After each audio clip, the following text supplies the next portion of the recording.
Боз Тередеги болгон окуяда жаш баланын өлүмүнө шектүүлөр кармалды.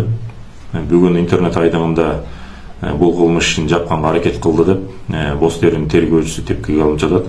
Мен айтайын дегем, тергөөчүлөрдүн баары деле буга чейин ошондой эле болуп келген. Кимдин акчасы болсо, кимдин таанышы болсо ошого жараша чечимдерди чыгарып, бийлик тарабынан кандай буйрутма болсо ошого жараша бир тараптуу иш козгоп, ишке ашырып эле келишкен.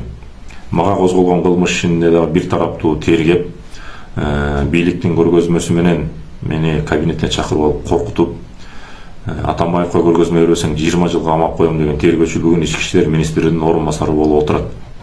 Ал жөн эле орун басар эмес, Кыргызстандагы бардык тергөөчүлөргө кураторлук кылат. Мындайча айтканда жетекчи. Балык башынан сасыйт дегендей, тазалоону мына ушулардан башташ керек. Эгер Боз Теридеги окуя резонанс жаратпаганда, президент өзү көзөмөлүнө алып кийлигишпегенде, бүгүнкү шектүүлөр кармалат беле, кармалбайт беле, бул чоң суроо. Мен ушул эфирден пайдаланып президентибиз Садыр Жапаровго кайрылам. Кой таш ишинде өзүңүздүн көзөмөлүңүзгө алсаңыз жакшы болмок. Себеби кой таш ишинде көптөгөн мыйзам бузуулар болгон. Бир тараптуу тергелген саясий өңүттө токулган иш.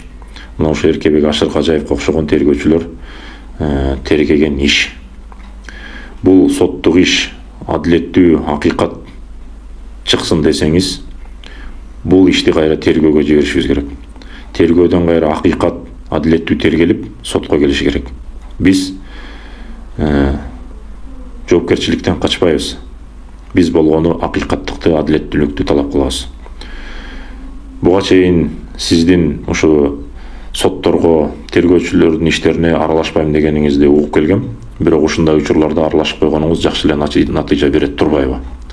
Ошон үчүн сизге кайрылып жатам.